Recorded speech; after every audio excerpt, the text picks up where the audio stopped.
9:14, Iain McLetchie in the Team 1040 studios. That's Bruce Springsteen, a New Jersey fellow.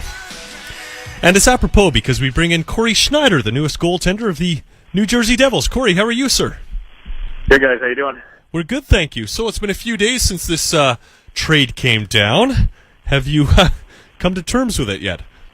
Yeah, I think so. I think it's still sort of hard to grasp until you sort of get close to the season and you got to start getting ready to go to camp, and things are different. But yeah, just trying to, I got a wedding in 3 weeks, so it's kind of like when you're planning that, you're pretty busy, and all of a sudden this happens, and it's just kind of like another thing to think about. But yeah, I'm getting excited to do something new and take on a new challenge. Reports and rumors kind of broke a few days beforehand, Cory. Were you on top of that at all? Did you have an inkling something could come, or were you completely surprised? Well, again, I think it happened pretty quickly. People sort of were getting in touch with me on Saturday, the day before, just saying that my name had come up. And but again, you guys know, just ever since I was drafted and Roberto was traded there, that it's sort of been assumed that I was going to get traded at some point.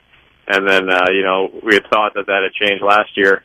With the way the organization spoke to me and spoke to the media about signing me to an extension and being the starting goalie. So yeah, I think it was a little let my guard down a little bit in that sense. But again, it sounded like they're having a tough time trading Roberto for what they felt was fair value, because he is a number one goalie in this league. So I understood their situation there, and I think this was, like I said, is an option that we always felt was on the table.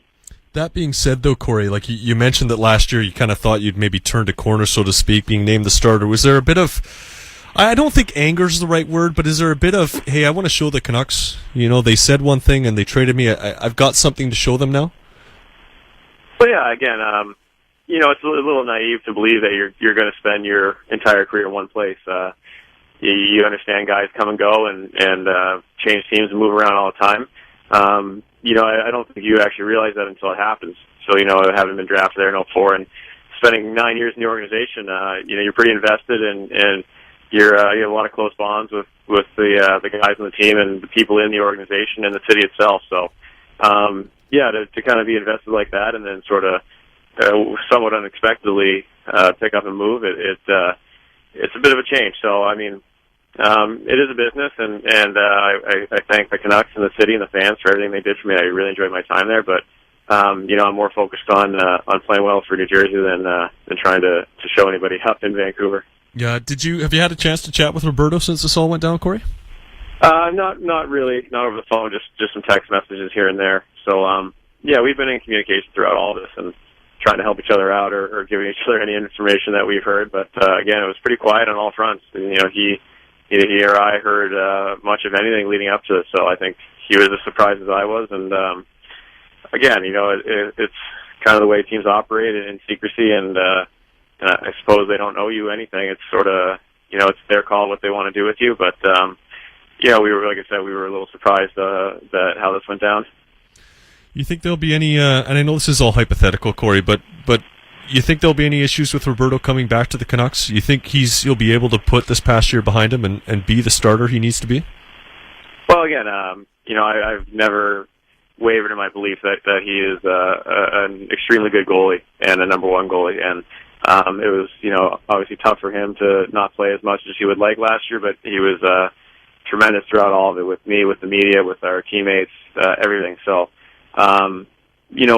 I think that speaks volumes about him as a person and a player. And again, yeah, if he has the opportunity to play and he's a competitor, so he's going to play. And again, you will have to talk to him about where he's at. So I'm not going to speak on his behalf, but if that's an indication that he'll be ready to go come training camp. Do you think the Canucks handled the goaltending situation the right way this past year, Cory? Well, they did the best they could. I think it was, like I said, I think with the new CBA, things changed on them. That sort of was a little unexpected, and perhaps, there were other teams out there who said things or did things before and then maybe changed their minds afterwards. So it was a pretty fluid situation. Again, they didn't really let us in on anything that they were up to or they were thinking. So, I'm not really sure what the internal politics of it were, but again, it's I really enjoyed it there and enjoyed the organization. So it was tough to sort of in a short amount of time, in a matter of hours, to go from planning your future there to trying to switch it up on the fly. Well, let's talk about New Jersey then. Enough about the Canucks. Good Lord, let's move on. Have you had a chance to chat with Marty Brodeur yet? I know that you said on draft day that it was a real thrill to get the opportunity to play alongside him. Have you talked to him yet, or have you mostly just chatted with management?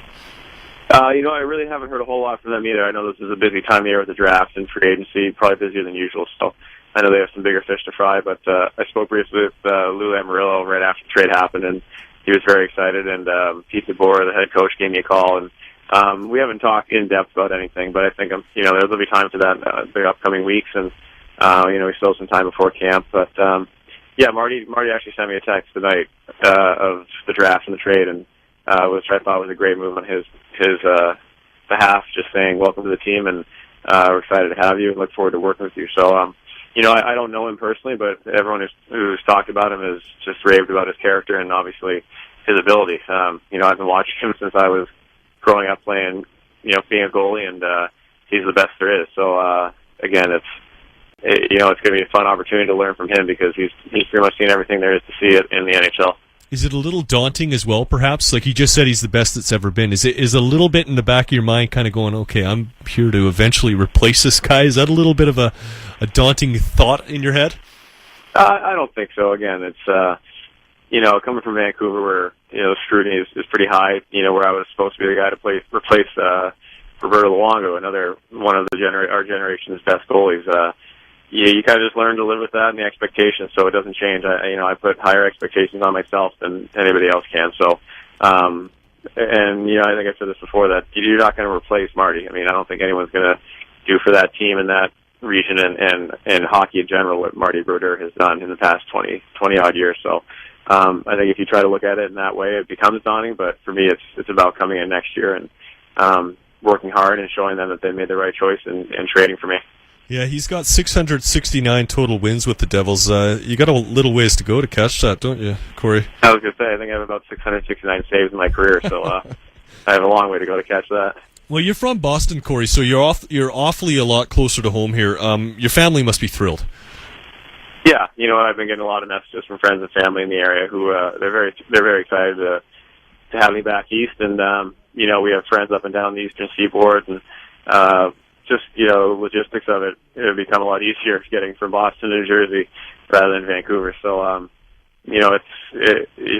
love Vancouver and being on the West Coast, but when your family only has a chance to see you once or twice a year, and you sort of have a hard time keeping in touch with a lot of people, that this will be great to just be close to everyone and sort of be able to share this experience with more people. You're looking forward to playing on the East Coast as well, with the shorter road trips, the quick hops between games? Right, it's kind of been stuff of a legend for me. I've heard rumors of these bus trips and train trips to games and being home that night after a road game. It seems foreign to me, so it'll be something that I'll have to get used to, but I'm sure I'm going to like. Hey, Corey, 3 weeks away from the wedding. Congratulations. I hope it goes well. You didn't have to change any plans with the trade. You're still doing all the dirty work, getting the napkins ready and the flowers and all that good stuff? Oh, yeah, we're still doing all that. So, the game can wait for the wedding, so nothing's going to change there. Good stuff, Corey. Congratulations, hey, and then good luck in New Jersey. Great, thank you so much. There you go, Cory Schneider, the newest goaltender for the New Jersey Devils, traded, of course, on July 1st, draft day, 9th overall pick going back to the Canucks. Bo Horvat is the name of the fellow the Canucks selected. Look, he did say he thought he'd become the starter. Did say that there's a little bit of kind of tough to go to a situation where you thought you were the starter and you're going to be traded. And, no player in that situation is going to throw his old club under the bus. That's not going to happen, so if you're hoping that he would. And, Corey's not that way anyways, but I can imagine that there was a part of Corey who kind of said, look, okay, I thought I was a starter, now suddenly you're trading me? What the heck? And you would probably have a bit of a chip on your shoulder. But by the same token, he ends up with a team where he's going to take over from Marty Brodeur. Eventually, it may be as early as this year. Marty's not quite the goalie he once was. But certainly within the next couple of years, he's the undisputed starter. He's 27 years old now, Corey. And he's due to be a starter. Can he do it over an 82-game sked? Well, he didn't do it in Vancouver. He did it essentially as a start of this past year, but that was a 48-game sked. So there's still question marks about him, but New Jersey is not a bad place to play if you're a goalie by any stretch of the imagination. I think it's a decent landing spot for Cory Schneider. I know we're more concerned about what happens with the Canucks with the 9th overall pick, but I mean, you heard what Cory said there. I mean, you're a pro, you're making $4 million a year. You've got to expect to a certain degree it might happen. And he's not going to say anything beyond that with Roberto Luongo either. I mean, it's not like he's going to yell and shout and say Roberto is not going to show up. I mean, what are you going to say? As Cory said, he can't speak for Roberto. Expects him to show up and expects him to come in and be a good pro. And honestly, I think that's what the Canucks are obviously expecting as well. They better be hoping that's what happens, because otherwise you don't have a goalie. And like we had a caller 30 minutes ago with Chappie, who said, you know what, he could hold out for 6 months. Well, yeah, he could. But by the same token, I mean, he's not going to get paid, and you're not guaranteed the Canucks would move you. Theoretically, they would, but if the Canucks aren't paying you, maybe they just say, yeah, screw you, wait, and find a goalie of their own. I can't imagine it's a scenario where it happens. It could happen, but I find it unlikely. Cory Schneider, newest goalie of the New Jersey Devils, getting married in 3 weeks' time. My wife informed me that my wedding day was the best day of my life. So Cory's got that to look forward to, so that is fantastic stuff.